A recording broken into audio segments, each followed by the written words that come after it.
Hello guys, this is Arnel si Marcaida. In this video, we're going to share with you about climate change, one of the most vital topics and concerns with regards to our environment. This lecture will help you to understand the following. Number 1, the meaning of climate change.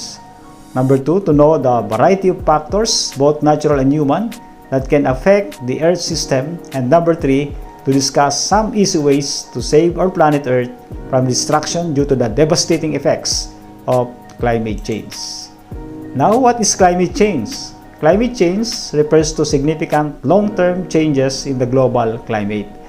The global climate is the connected system of sun, earth, and oceans, wind, rain, and snow, forests and deserts, and savannas, and everything people do too.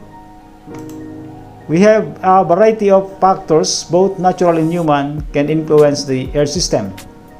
Number 1, natural causes. Forces that can contribute to climate change include the sun's intensity, volcanic eruptions, and changes in natural occurring greenhouse gas concentrations. But records indicate that today's climatic warming, particularly that which has occurred since the mid-20th century, is happening at a much faster rate than ever before, and it can be explained by natural causes alone. Number 2 is anthropogenic or human causes. Humans, more specifically, the greenhouse gases or gas or GHG emissions that human activity generates are the leading cause of the Earth's rapidly changing climate today.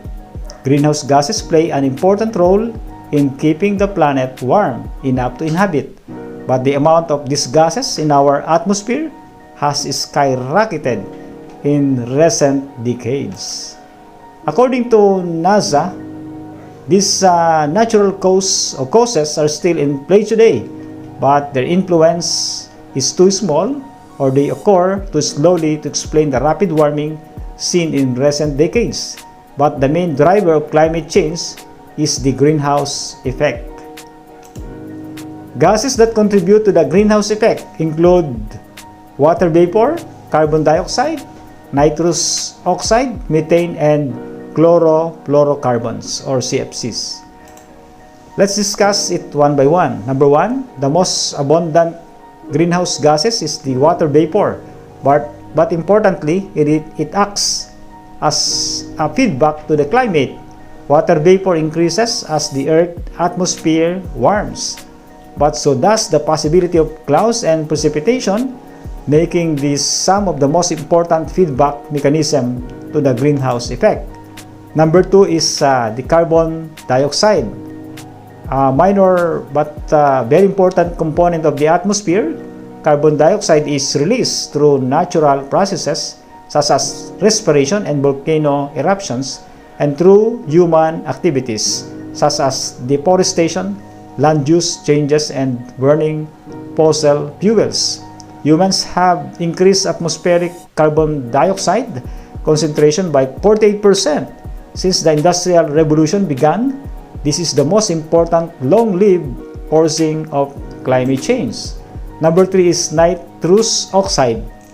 It is a powerful greenhouse gas produced by soil cultivation practices, especially the use of commercial and organic fertilizers, fossil fuel combustion, nitric acid production, and biomass burning.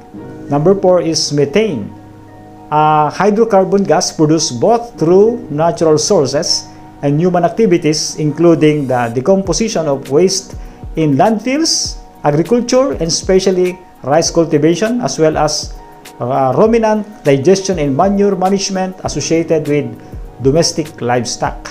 On a molecule-for-molecule basis, methane is a far more active greenhouse gas than carbon dioxide, but also one which is much less abundant in the atmosphere.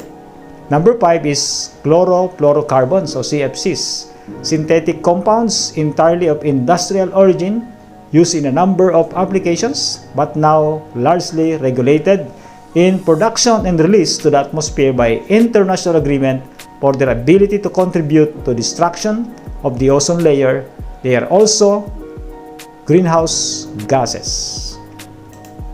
The greenhouse effect is critical to our survival. In fact, without greenhouse gases, Earth would be about 30 degrees colder than it is today. Without greenhouse gases and their warming effect, we wouldn't be able to survive. However, since the Industrial Revolution, we've been adding more and more greenhouse gases into the air, trapping even more heat. Instead of keeping Earth at a warm, stable temperature, the greenhouse effect is heating the planet at a much faster rate. We call this the enhanced greenhouse effect, and it's the main cause of global warming.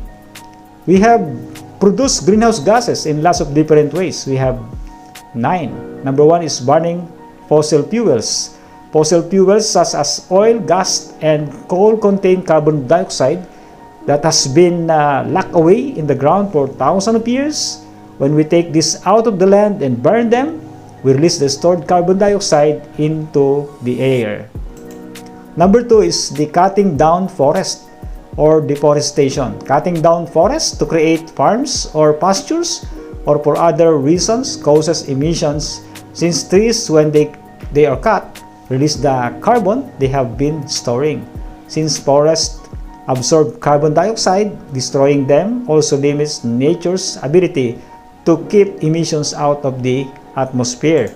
So number 3 is the using transportation. Most cars, lorries, ships, and planes run on fuel or fossil fuels. That makes transportation a major contributor of greenhouse gases, especially carbon dioxide emission. Road vehicles account for the largest part, but emissions from ships and planes continue to grow. Number 4 is agriculture. Planting crops and rearing animals releases many different types of greenhouse gases into the air. For example, animals produce methane, which is 30 times more powerful than carbon dioxide as a greenhouse gas. The nitrous oxide used for fertilizer is 10 times worse and is nearly 300 times more potent than carbon dioxide. Number 5 is powering buildings. Globally, residential and commercial buildings consume over half of all electricity. As they continue to draw on coal, oil, and natural gas for heating and cooling, they emit significant quantities of greenhouse gas emissions. Number 6 is consuming too much. Your home and use of power, how you move around, that you eat, and how much you throw away all contribute to greenhouse gas emissions. So does the consumption of goods such as clothing, electronics, and plastics. So number 7, the cement production. Producing cement is another contributor to climate change, causing 2% of our entire carbon dioxide emissions. And number 8,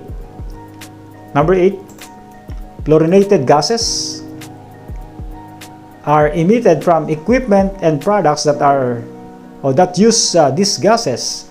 Such emissions have a very strong warming effect, up to 23,000 times greater than carbon dioxide. So number 9, last but not the least, human and natural influences on global temperature. Human and natural factors both influence the Earth's climates, but the long-term trend observed over the past century can only be explained by the effect of human activities on climate. Our source, U.S. Global Change Research Program, 4th National Climate Assessment, Chapter 2, our Changing Climate EPA website in year 2017. In conclusion, climate change is the result of gases trapping heat inside the atmosphere and therefore warming up our planet. Number 2, climate change is caused by air pollution, a significant portion of which comes from car emissions and other vehicles. Number 3, climate change causes hotter weather, rising sea levels, and severe floods and droughts. Number 4, climate change affects everyone. And number 5, it's our job as a community to help prevent climate change. Let's have a reminder. Please be reminded that now that we warm it up, how do we cool it off? Friendly reminder, there is no planet B. We have 10 easy ways to save the Earth. In answer to the question, what can we do to save the Mother Earth? Let's discuss 10 easy ways to save Earth by Rhythm Foundation. Number 1 is use fluorescent bulbs. You can save energy and money too. Number 2 is turn off your computer at night. Save 40 watts a day. Not just our computer, but also some other equipments or gadgets. Number 3, recycle. You'll help reduce pollution. Number 4, go vegetarian. If ever possible, it takes more water to produce 1 pound of beef. And number 5, use less tissues. Or 1/2, do you really need, or 1 whole place or 1 whole piece? Okay, number 6, use both sides of paper. Set your printer's default option to print double-sided. Number 7, take the stairs. Healthier for you and kinder to the planet. Why use the lift if it is only a few flights? Number 8, be creative and reuse. Things like bags, bows, and paper can be turned into a present or something useful. Number 9, take shorter showers. Skip baths. You'll save water and electricity on heating. And last but not the least, number 10, switch off the light. Not just for Earth's hour, but whenever you don't need it. So that's all. May the Lord bless us all. Happy watching. Thank you for watching, and God bless us all.